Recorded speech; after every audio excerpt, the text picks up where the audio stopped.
I apologize for the lateness of my TNA Impact review from this past Thursday night, July 26th. But sometimes work gets in the way and other things like that. So with that said, why don't I just jump right into the review. Alright, so the show kicked off this week with Sting coming down in the ring. And he is the acting GM this week thanks to Dixie Carter, because the Hulkster's out with his hip surgery and all. He calls out aces and eights, but he doesn't get them. But what he does get is the TNA World Heavyweight Champion, A-double himself, Austin Aries. And he talks to Sting a little bit, and then you get Kurt Angle come down in the ring, and they're just talking about the same thing, and they both have something in common because they were both attacked by aces and eights last week. And Angle was attacked right before his match with Cowboy James Storm during open fight night last week. So then Bobby Roode comes out. He doesn't come down the ring, but he comes down towards the ramp area, and he claims to know who's behind aces and eights. And he thinks it's James Storm, because he has a lot to gain with it and all. And you know, it really brings up a good point. He's just kind of planting that seed there, that seed of doubt, you know. And wouldn't you know, Storm comes out, and then him and Roode end up going at it down the ring after Roode makes it down there. And they have to be pulled apart, and I thought this was a really good segment. It wasn't that long of an opening segment, but I think but it was a good opening segment, I thought. Okay, the first real match of the evening was a knockout tag team match between Gail Kim and the goat face herself, Madison Rayne, going up against Mickie James and Tara. Well, now, this was actually not a bad match, but there's a little at the end of the match. Mickie James had a roll up on Madison Rayne. Mickie clearly had her shoulder up, but wouldn't you know it, Earl Hebner blew another call. He gave the match to Gail Kim and Madison Rayne. What a shocker that is. And it just so happens that these four knockouts are going to be on a #1 contender match next week on Impact for the number one contendership to find out who's going to take on Miss Tessmacher for her knockout title. You know, I really hope Madison Rayne doesn't win this, because she's probably the least deserving of the four. But since they got this little storyline going on with her and Earl Hebner, that's probably what's going to happen. So the acting GM Stinger tonight, he talks to Austin Aries, and he's going to have him talk to the X Division guys to figure out who they're going to have take on Zema Ion tonight. And he's going to have a choice between 4 different guys, which I will get into later on. And he just basically gives them the authority to pick who he wants to be in the match. So, okay, then you get the gut check match that you didn't get last week, because the gut check contestant Sam Shaw was attacked by the Aces and Eights group, and took on Douglas Williams, and Williams wins clean with the Chaos 30 suplex, but that's not really the story here. During the match, you see 3 or 4 people with 87% signs, that in reference to the percentage of people that voted for Joey Ryan to get a TNA contract a few weeks ago on Impact, which he didn't get. He's the only person on the Get Check segment that hasn't gotten a contract. But I just find it funny that he's the one that's gotten the most airtime out of the other 3 people. Like Alex Silva, you haven't seen him on Impact lately, or ever since he got his contract. Taylor Hendricks, you haven't seen her. And Sam Shaw, who knows if you're going to see him again for a while, but he ends up taking a shot at Al Snow during that match in the crowd. And wow, Are they going to have a match later on down the road? Maybe even at Hardcore Justice, or maybe even Bound for Glory, even. So if this will work, which I really have to think it is, it's a pretty damn good one, I think. Okay, so the first elimination that A-Double makes is between Rashard Cameron, Dakota Darso, Kenny King, and Sanjay Dutt.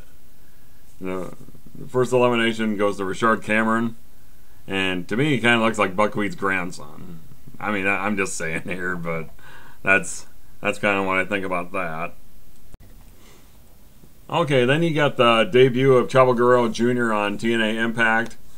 They're kind of built it up to be a big deal because they had some of the talent backstage are talking about him, like Hernandez was talking about him, and there's a couple other people as well.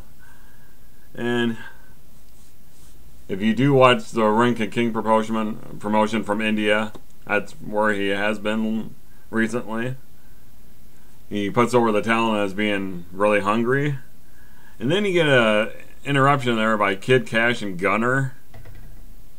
And they're just basically talking shit about, especially about Chavo's father, Chavo Guerrero Sr. And they end up attacking him, and then, what do you know, Hernandez comes down and makes the save and saves Chavo Guerrero. It's like, wow, Hernandez is now a face? Well, I guess since there's no Anarquia is gone, so I guess this makes sense, I suppose. I mean, they're both Hispanic and all, so it'd be interesting to see what they do with these two down the road. Well, then the gut check judges get together back. They're backstage. Bruce Pritchard and Taz and Al Snow. They were talking about Sam Shaw. Al Snow didn't really get to see any of the match because he was too busy with Joey Ryan in the crowd area. And then Al Snow basically says, "Joey Ryan, you got my attention." So, like I said earlier on, maybe they will have a match down the road at a pay-per-view or something, but be interesting to see. Okay, then your 1 hour main event segment, which to me was one of the highlights of the night, actually. It's Bound for Glory series match between the phenomenal AJ Styles and Cowboy James Storm. This match, I mean, it was back and forth throughout. And finally the end comes when Aces and Eights they attacked AJ Styles, and the thing is, they didn't attack James Storm. I mean, that match ended up in a no contest, but God, almost makes you wonder if Bobby Roode isn't right.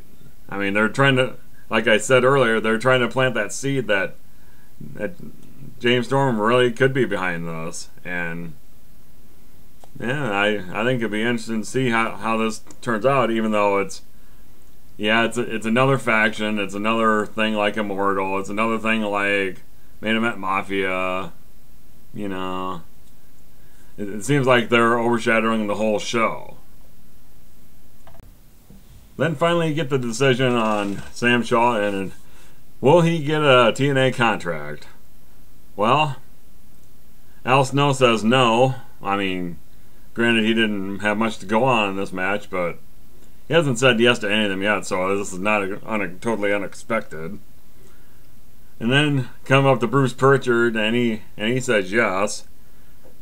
And so then it comes down to Taz, and Sam Shaw has 30 seconds to convince Taz as to why he should get a contract, and it must work because Sam Shaw is now the newest member of the TNA roster. But that being said, that doesn't mean he's going to get on TV because, again, like what I said earlier, it's like Alex Silva was the first guy to get a TNA contract. You haven't seen him on TV since he got his contract now, have you? And Taylor Hendricks, I think you've seen her maybe once before, but she wasn't really in a match. So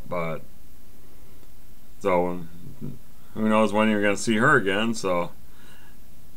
And the only person that hasn't got a contract is Joey Ryan, and you're seeing him more than anybody else. So be interested to see if you do see Shaw on Impact anytime soon again. Okay, we had another elimination, and I thought this was good because this was he really took a couple shots at Dakota Darso. He ends up getting it eliminated, and first thing he asked him is, "Wasn't your father Russian?" Talking about how Barry Darso, his father, was once Crusher Khrushchev, and then as he's leaving, he talks about him being the repo man. Oh God! Yeah, he could have said something about being the blacktop bully or something. I don't know, but I thought that was a funny segment myself. Okay, so then it's X Division Championship time. And the last two contenders are Kenny King and Sanjay Dutt. And wouldn't you know it, A-Double picks Kenny King to go up against Zema Ion, the champion. I mean, it makes sense. I mean, Kenny King he's got more star power than the other threes, I think. So it makes sense. And towards the end of the match, Rude comes down to interfere and attack Kenny King, which allows Zema Ion to win. And then afterwards, Aries came down in the ring and attacked Bobby Roode. They went to the back. And next week, wouldn't you know it, there's going to be a tag team match. It's going to be Bobby Roode and Zema Ion against Austin Aries and Kenny King.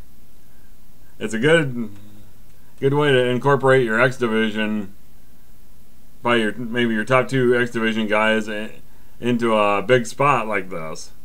So I think that's gonna be a really good match. I really do.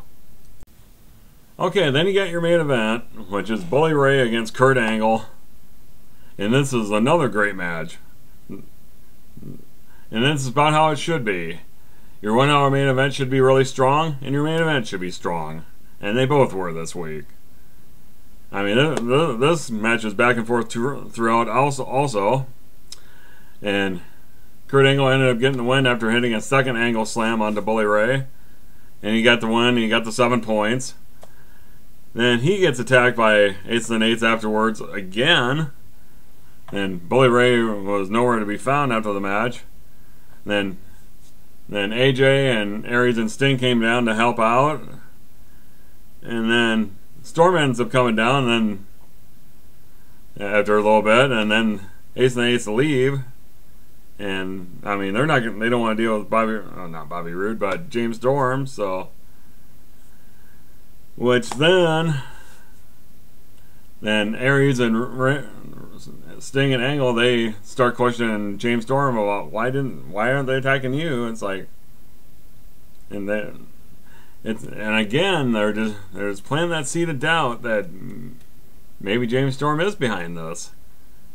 And your main event next week will be the main event, or the match that should have been next week, or should have been last week. So then you come up to the main event, which is Bully Ray against Kurt Angle, and another BFG Series match. And this was another great match. I mean, this show had, I mean, your 1 hour main event and your main event should be your two strongest segments, and by God, this week they were. I thought this match was really good also. I mean, they both took turns having the advantage in that, and they worked really well. Kurt Angle got the win after a second angle slam, which gave him the 7 points in the pinfall. And then afterwards, Angle again gets attacked by Aces and Eights, and then after getting beat down for a little bit, AJ Styles and Sting and the world champion Austin Aries come down to help out, and then later on from there, James Storm comes down to the ring, and Aces and Eights go and leave, and that's about it for that, except for Angle and Sting and Aries are questioning Storm about his maybe alleged involvement with Aces and Eights, but But it's just like, again, they're planting that seed of doubt between probably your main fan favorites in the company, with Styles and Aries and Stinger and Angle, and it's a really an interesting segment. Okay, my final thoughts are this: I thought the AJ and Storm match was really good, even if it was no contest. Then the Bully Ray Kurt Angle match was also very good, with Angle getting the win, and Ace and Eights attacking both of them. And next week the main event will be Kurt Angle against James Storm, which it should have been the opening just showed last week, if Angle doesn't get attacked in the back by Ace and Eights. But I think it's really going to be interesting to see who's really behind this. Could it be James Storm? Could it be Eric Bischoff? Could it be a certain founder? J-A-F-F, J-A-R-R-E-T-T. Could it be him? If I were a betting man, that's probably who I would bet on, but you never know. I mean, they might throw a complete curveball at us. But anyway, let me know what you thought about this show, and I am out of here.